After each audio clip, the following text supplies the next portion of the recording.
Hello guys and welcome to iQuanta's YouTube channel. CAT India का इकलौता एक ऐसा एंट्रेंस एग्जाम है जहां फाइनल सिलेक्शन क्राइटेरिया में एग्जाम का ही सबसे कम वेटेज होता है। और भी बहुत सारी चीज़ें मैटर करती हैं जिसमें आपके 10th 12th एंड ग्रेजुएशन के स्कोर्स होते हैं, आपका वर्क एक्सपीरियंस होता है, आप इंटरव्यू में कैसा परफॉर्म करते हो। बहुत सारी चीज़ें मैटर करती हैं along with your CAT score. And उसमें से ही एक जो इंपॉर्टेंट चीज़ है वो है गैप ईयर।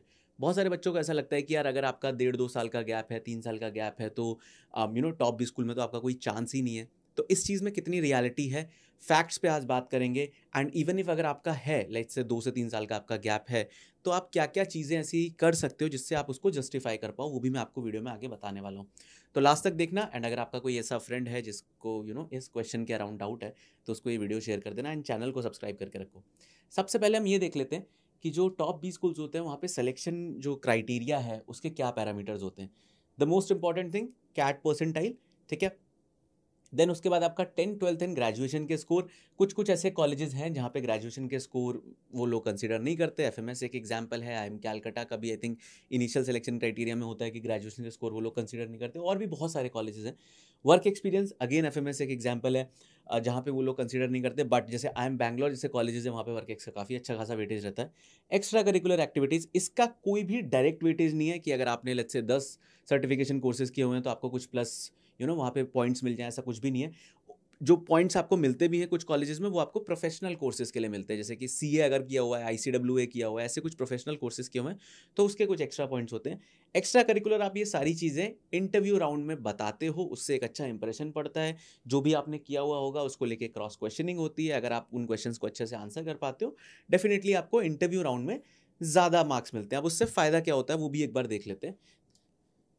तो ओके, आई एम बैंगलोर का सिलेक्शन क्राइटेरिया से मैं आपको एक एग्जांपल बता रहा हूँ। ये है आपका इनिशियल सिलेक्शन क्राइटेरिया, ये है आपका फाइनल सिलेक्शन क्राइटेरिया। इन दोनों को ही जब आप देखोगे ना, आपको कहीं भी ऐसा नहीं दिखेगा कि यार अगर गैप ईयर है तो उसमें कुछ आपके नेगेटिव पॉइंट्स है। सिंपल से अगर आप देखोगे आई एम बैंगलोर का सिलेक्शन क्राइटेरिया, इनिशियली कैट के स्कोर का 55 वेटेज है, 10th बोर्ड स्कोर का आपका 10 वेटेज है, 12th का 10 वेटेज है, बैचलर स्कोर यानी कि आपका ग्रेजुएशन का जो स्कोर है अगेन उसका 10 वेटेज है।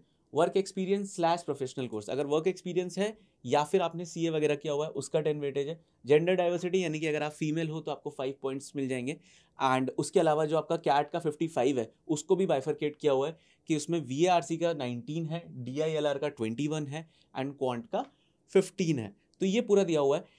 दैट मीन्स कि यहाँ पे कहीं भी मेंशन नहीं है कि अगर आपका गैप ईयर है तो उससे आपको कुछ नेगेटिव एज इन फैक्ट्स के बेसिस पे आपको कुछ नेगेटिव पॉइंट्स मिलेंगे। तो फिर गैप का फर्क कहाँ पे पड़ता है? तो सबसे पहले तो ये है initial selection criteria.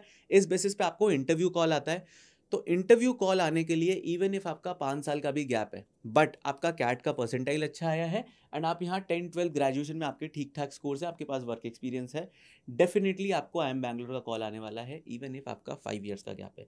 Because initial stage पे आप जब कैट का फॉर्म भरते हो तो वहाँ पे आप सिर्फ अपनी डिटेल्स डालते हो, आप अपना पूरा वो बहुत ज़्यादा डिस्क्रिप्टिव फॉर्म नहीं होता। वहाँ पे सिर्फ आप 10th भी है तो 10th के आपने मार्क्स डाल दिए, 12th के मार्क्स डाल दिए, ग्रेजुएशन के मार्क्स डाल दिए, अपने बारे में अपनी पूरी पर्सनल इन्फॉर्मेशन आपने वहाँ पे दे दी, अपनी कास्ट कैटेगरी आपने वहाँ पे बता दी, दैट्स इट।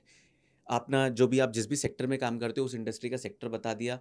इतना ही इन्फॉर्मेशन आप उन तक पहुंचता है। उस बेसिस पे आपका जो भी कैट का परसेंटाइल आता है एंड अगर आप इस सिलेक्शन क्राइटेरिया को इस बेसिस पे अगर आपका लगता है कि हाँ आपकी प्रोफाइल सेलेक्ट हुई है तो आपको इंटरव्यू का कॉल आ जाता है। देन फिर होता है आपका जो इंटरव्यू एंड उसके बाद आता है ये final selection criteria. Final selection criteria में आप देखोगे ना तो कैट का जो वेटेज है जो 55 होता है वो एग्जैक्टली ऑलमोस्ट 50% आ गया, 50% से भी कम ही आ गया, आपका अराउंड 5% यहाँ पे वेटेज हो जाता है। एंड मोस्टली बी स्कूल्स में ऐसा ही है। फाइनल सिलेक्शन क्राइटेरिया में जो है कैट का वेटेज ज़्यादातर कम ही होता है। कुछ कुछ बी स्कूल्स ऐसे हैं जहाँ पे 50-60% रहता है एंड वो ऐसे कॉलेजेस हैं जिन्हें आप लो अकेडमिक प्रोफाइल पे भी कन्वर्ट कर सकते हो। If you want to know about those colleges नीचे एक बार कमेंट कर देना, उस पर हम अलग से वीडियो बना देंगे। बट अभी अगर आप देखोगे तो फाइनल सिलेक्शन क्राइटेरिया में यहाँ पे अब कैट का वेटेज कम हो गया। बट अगर आप ये चीज़ देखोगे पर्सनल इंटरव्यू, इसका वेटेज यहाँ पे 40% बढ़ गया। तो आप इंटरव्यू रूम में गए, वहाँ पे आपसे पूछा कि टेल अस अबाउट योरसेल्फ, आपने जैसे ही बताया अपने बारे में तो उसमें आप बताओगे कि आपने स्कूलिंग कहाँ से करी, उसके बाद आपने ग्रेजुएशन कहाँ से करी एंड ग्रेजुएशन के बाद लेट्स से आपने बोला कि यार मैं 2 साल से कुछ नहीं किया। तो जो पहला काउंटर क्वेश्चन आता है मोस्ट ऑफ द केसेस में गैप ईयर वाले स्टूडेंट्स को जो पूछा जाता है इंटरव्यूअर्स की तरफ से कि यार फिर आप इस पूरे टाइम में क्या कर रहे थे, एंड वहाँ पे आपको अपने गैप ईयर को जस्टिफाई करना होता है। एक चीज़ लेकिन आपको यहाँ भी ध्यान देनी है कि यार पूरे इंटरव्यू राउंड में 7 से 8 9 क्वेश्चंस आपसे पूछेंगे। ऐसा नहीं है कि वो जो आपका जो पूरा ये जो आपको 40 मार्क्स मिल रहे हैं वो सिर्फ एक वो गैप ईयर को आप जस्टिफाई नहीं कर पाए उस बेसिस पे मिल रहे हैं। आगे अगर आपने और अच्छे जैसे आपकी ग्रेजुएशन के जो सब्जेक्ट्स हैं क्या पता उससे रिलेटेड कोई क्वेश्चन पूछ लिया, ऐसे ही कोई जनरल अवेयरनेस का क्वेश्चन पूछ लिया, कुछ आपको पजल दे दिया करने का। अगर आप आगे के क्वेश्चंस को अच्छे से आंसर कर रहे हो तो और सिर्फ एक गैप ईयर वाले क्वेश्चंस को उतना ढंग से आप जस्टिफाई नहीं कर पाए, तब भी चांसेस है कि आपको आउट ऑफ 40 यहाँ पे 30 के आसपास आपको मिल रहे हैं। ऐसा बिल्कुल भी नहीं है कि सिर्फ उस क्वेश्चन को आप जस्टिफाई नहीं कर पाए तो आपका इंटरव्यू खराब चला जाएगा। बट मेजॉरिटी ऑफ केसेस में होता यह है कि क्योंकि ये क्वेश्चन ही पहला क्वेश्चन होता है और आप उसको ठीक से आंसर नहीं कर पाते हो, तो आप सॉर्ट ऑफ एक नर्वसनेस सी फील करते हो और फिर आपका आगे का इंटरव्यू भी खराब होने के चांसेस बढ़ जाते हैं। तो कोशिश करो कि जब आपका पहले तो जब तक आपका कैट है तब तक आप कैट पे फोकस करो, स्पेशली कैट 25 वाले स्टूडेंट। जैसे आपका कैट हो जाता है उसके बाद से आप कुछ कुछ चीज़ें एक्सप्लोर करना स्टार्ट करो जो कि आपको इंटरव्यू वाले टाइम पे हेल्प करेंगी। ठीक है, देन उसके बाद आप देखोगे वर्क एक्स एंड ऑल, और जो कैट के भी 25 पॉइंट्स है, अब यहाँ पे आके थोड़ा चेंज हो जाता है। आपका VRC का 8.75 है, DILR का 10 है, एंड आपका जो क्यू है उसका 6.25 है। इस बेसिस पे आपको सेलेक्ट किया जाता है बेसिकली। तो बहुत सारे आई नो स्टूडेंट जिनका 2-3 साल 4 साल का भी गैप होता है एंड वो अच्छे कॉलेज को कन्वर्ट कर जाते हैं। एक चीज़ आपको ये भी ध्यान रखनी है कि जब आपका परसेंटाइल अच्छा आएगा, दैट लेट्स से आपका 99.5 परसेंटाइल 99.7 आया एंड आपके सेक्शनल्स भी क्लियर हैं, तो आप एक कॉलेज का इंटरव्यू नहीं दे रहे होगे, आप कम से कम 10 से 12 कॉलेज के इंटरव्यू दे रहे होगे। एंड जब आप अगर आप अगर बहुत सारे फॉर्म्स फिल करते हो तो 6 आप नॉन ओल्ड एम्स के इंटरव्यू दोगे, देन आप फिर जो न्यू एम्स हैं उसमें इस साल एक जैप करके प्रोसेस आया वो दोगे, आप FMS दोगे, MDI दोगे, SP जैन दोगे, IIT बॉम्बे, IIT दिल्ली। जब आप इतने सारे इंटरव्यू देते हो और आपका गैप ईयर है, तो एक इंटरव्यू में आपसे जिस तरीके के क्वेश्चन पूछे गए उसके अराउंड आप जिस तरीके से आपने एक्सप्लेन करना चाहा, आपको दिखा कि उसका उतना पॉजिटिव रिजल्ट नहीं मिला, वो लर्निंग नेक्स्ट इंटरव्यू में हेल्प करती है।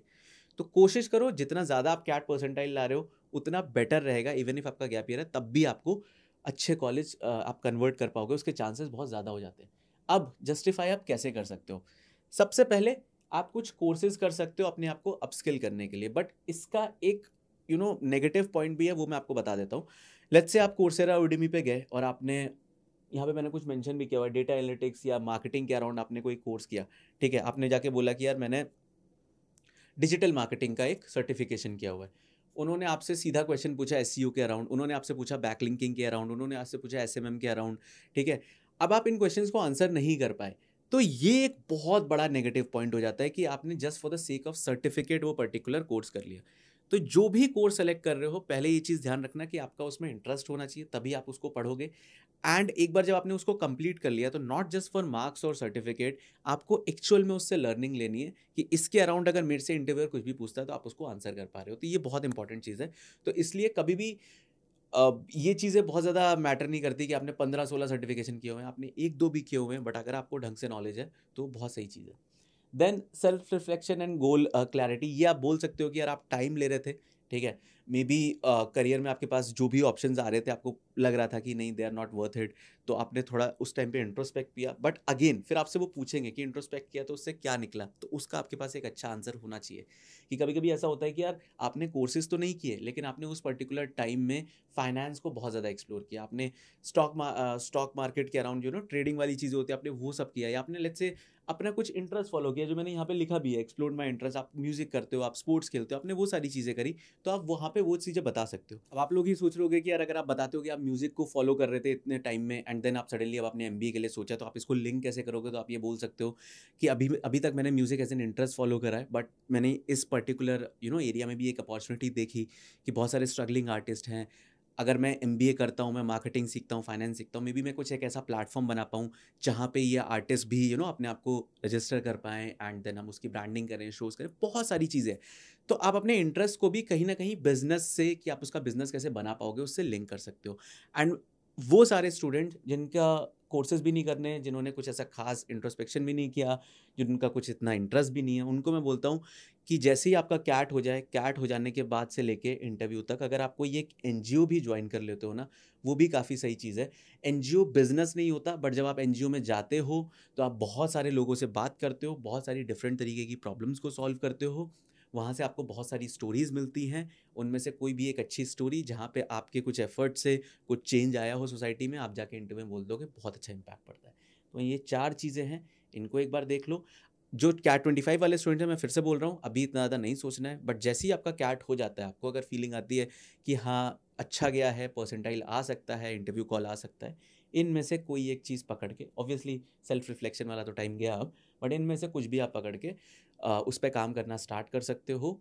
एंड इंटरव्यू में बस आपने आपको यही दिखाना है कि जो भी 1-2 साल का गैप था, उससे कुछ ऐसा नहीं हुआ है कि मैं डल हुआ हूँ, मैंने कुछ ना कुछ वहाँ से सीखा ही है, एंड वो लर्निंग्स को आपको बताना है। So that's it for the video. Gap year के अराउंड बहुत सारे क्वेरीज आती रहती थी, तो आई थॉट कि एक फुल फ्लेज वीडियो होना चाहिए जहाँ पे मैं आपको एग्जैक्ट रियलिटी बता पाऊँ।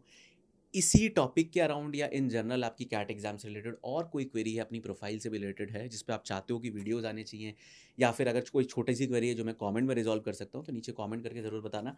एंड चैनल को सब्सक्राइब कर लो, आने वाले टाइम में बहुत अच्छा कंटेंट आने वाला है, जो कि आप बिल्कुल मिस नहीं कर सकते। All the best.